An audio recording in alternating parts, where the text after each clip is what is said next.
noite, pessoal, a paz do Senhor, tudo bem?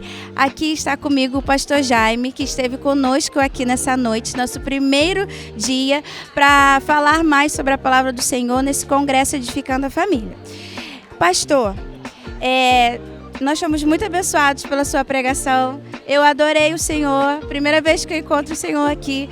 A sua força, o seu vigor muito nos encoraja, muito nos alegra. E dentro de tudo que o Senhor nos presenteou aqui nessa noite, o que vem primeiro, né? O ministério ou a família? Essa pergunta é fácil de responder. O primeiro livro da Bíblia é o livro do Gênesis.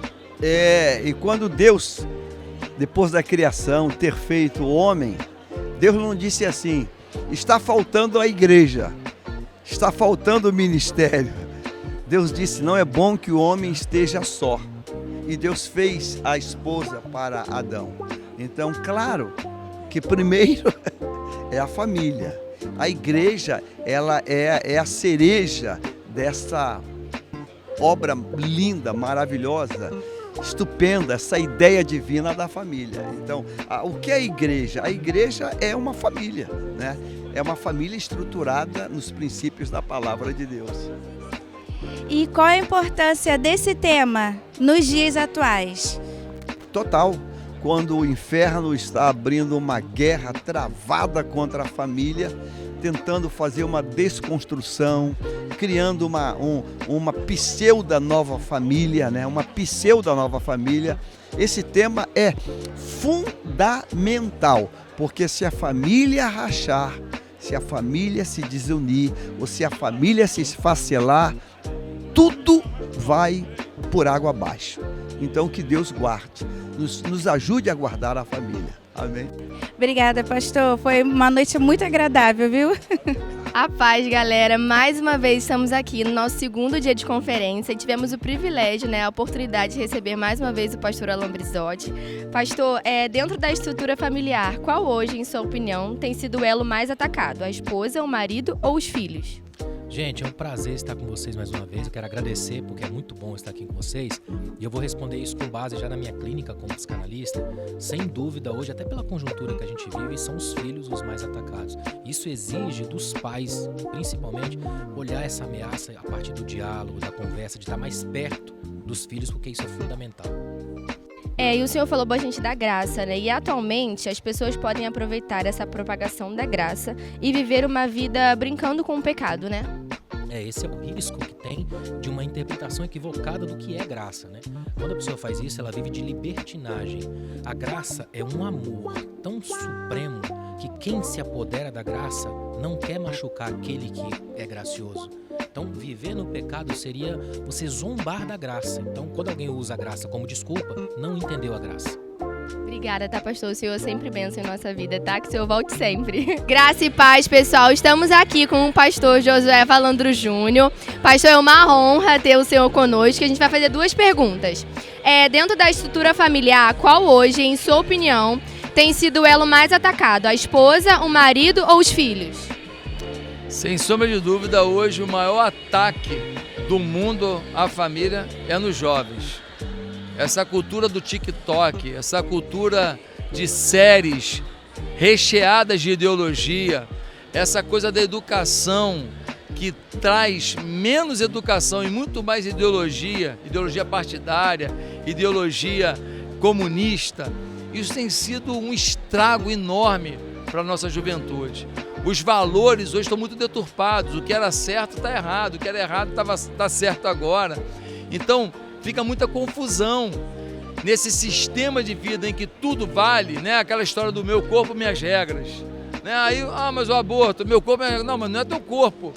Então você não pode fazer aborto porque é o corpo de outro, então é o corpo dele e regra dele, não é sua.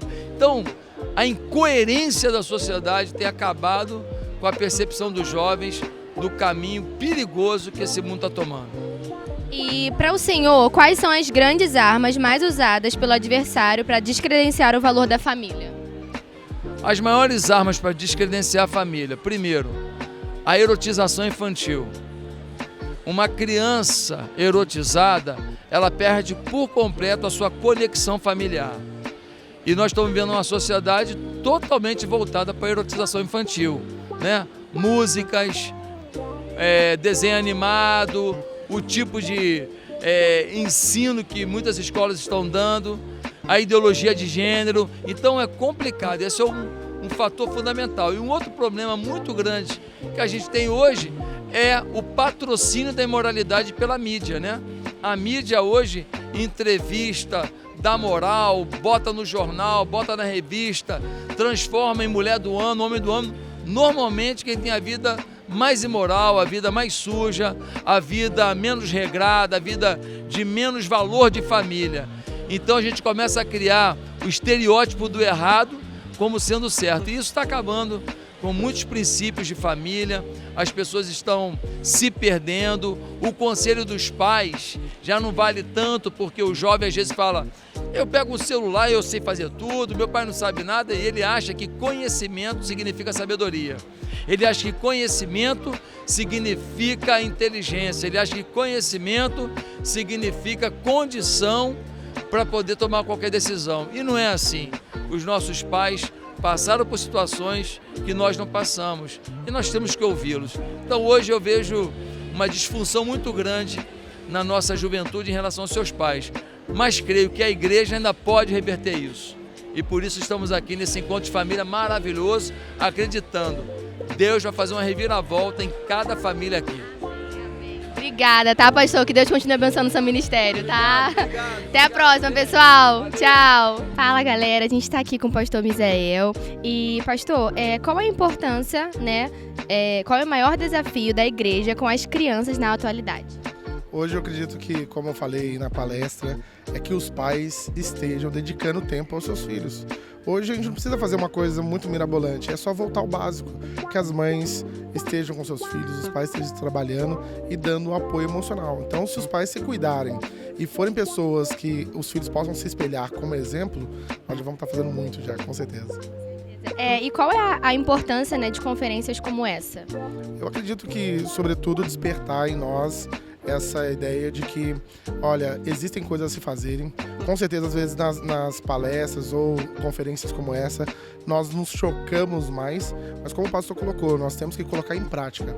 Não adianta a gente ouvir aqui e ver sobre coisas como uso de celular, o tempo, a idade, e não colocar em prática. Então eu vejo que é a oportunidade de a gente tomar consciência e colocar em prática o que aprendeu, né? Então, o que foi aprendido para a defesa da criança e adolescente também. Obrigada, tá, pastora? Nós estamos aqui com o pastor Jean Porto.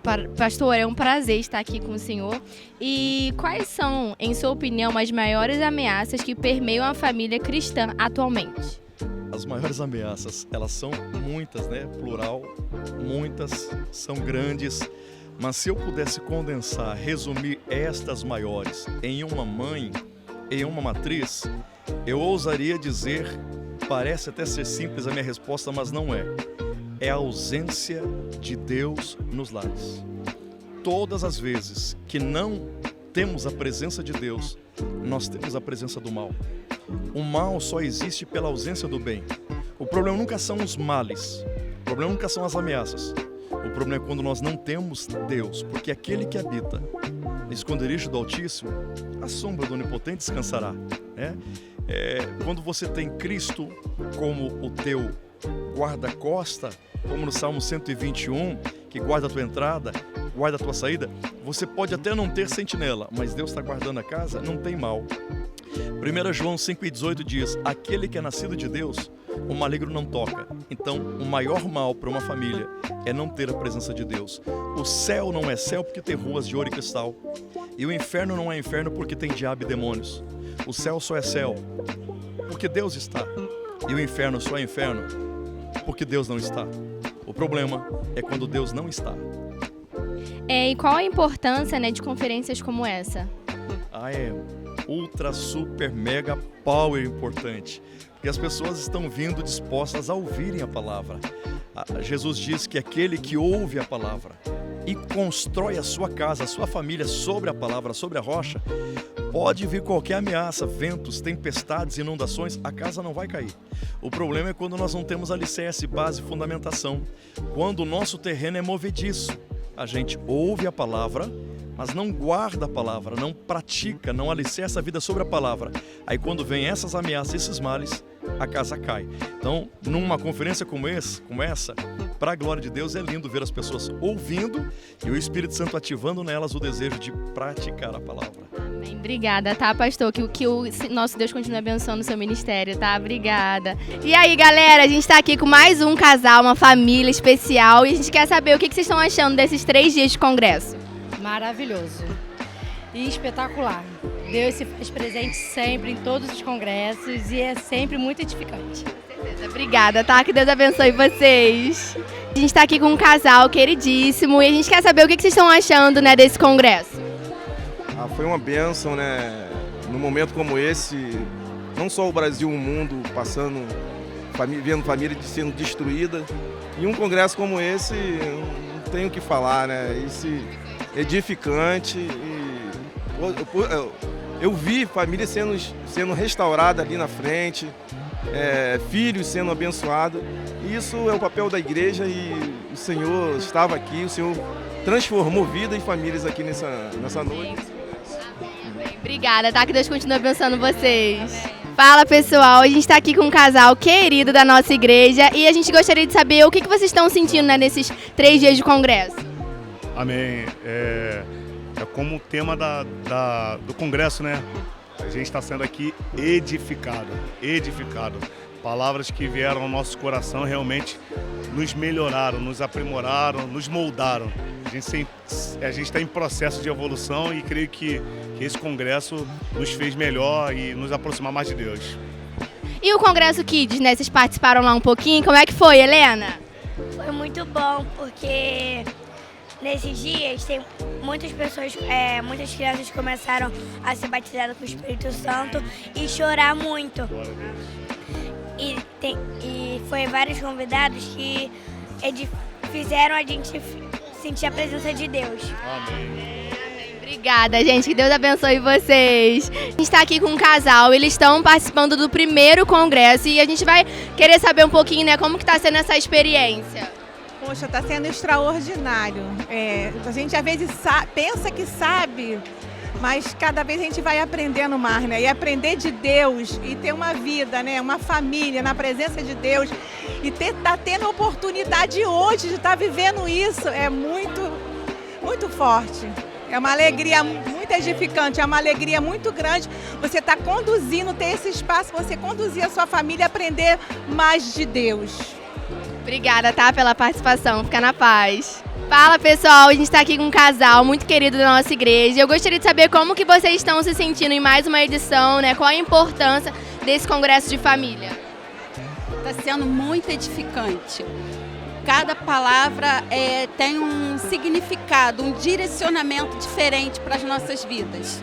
E como o pastor disse, uma palavra complementa a outra. Cada ano vem se fortalecendo e melhorando cada vez mais. É muito gratificante. Eu convido vocês, ainda dá tempo de vir amanhã. Pastor, depois de tudo que a gente viveu, ouviu, presenciou, né, recebeu de Deus nesses dias, como é que fica o coração de pastor, né, de tudo que a gente experimentou de Deus, tanto aqui como lá no Kids? É um sentimento duplo, né? A gente fica feliz por ter sido ministrado, por ter recebido tanto de Deus. Ao mesmo tempo, a gente fica com o senso de responsabilidade, porque aquela pergunta que foi dita pelo nosso pastor no final, o que a gente vai fazer com tudo isso? Então, não é apenas a gente ouvir, é pôr em prática tudo aquilo que foi ensinado, tudo aquilo que foi mostrado aqui. Então, e não apenas deixar passar esse momento, não. É preservar tudo isso que foi dito, é guardar no coração e que isso se transforme em atitudes, se transforme em ações práticas. Esse é o nosso desejo. E eu tenho certeza que esse mover começa no Kids, vem para cá, e eu sei que isso é uma semente que já está dando frutos para a glória do Senhor Jesus. Então, a gente só tem que agradecer ao Senhor por tudo que Ele fez nesses dias aqui e por tudo que Ele ainda vai fazer, porque tudo isso que aconteceu foi um grande plantio, foi uma semente lançada e que com certeza vai frutificar, tá bom? Amém. Pastor Luiz, depois de tudo que a gente foi ministrado aqui nesses dias, nessa conferência, como que fica o coração do pastor, né? Depois de tantas ministrações, tanto aqui como no Kids? Então, de um tempo para cá, quando a gente começou a fazer também no Kids, a nossa alegria ela ficou ao quadrado, né? E a satisfação também. Por quê? Porque agora nós temos ministrações para os pais e para as crianças lá. Deus fez algo muito lindo lá e a gente ficou muito feliz por tudo isso. Eu quero aproveitar aqui a oportunidade para agradecer a esse monte de gente. Às vezes um congresso, uma conferência como essa, aparece 2, 3 pessoas, mas é muito mais que isso. Tem um monte de gente trabalhando, envolvido nas transmissões, em toda a estrutura, e eu deixo aqui a minha gratidão a todos eles, mas sobretudo a Deus por cada palavra. Nosso congresso é um congresso de palavra. A gente entende que a nossa vida é transformada a partir da renovação do nosso entendimento, e essa renovação só chega quando a verdade ilumina o nosso pensar, ilumina o nosso caminho, e é isso que a gente viu aí nos bastidores, conversando com um, conversando com o outro. Então fica aqui a minha gratidão a todos da igreja, sem exceção, todo mundo envolvido, começando por vocês que estão aqui ajudando a fazer essa transmissão. Um grande beijo, Deus seja louvado. Amém. E assim a gente encerra os nossos 3 dias de Congresso de Edificação da Família. E eu espero você na nossa 10ª edição. Tchau, tchau. Até a próxima.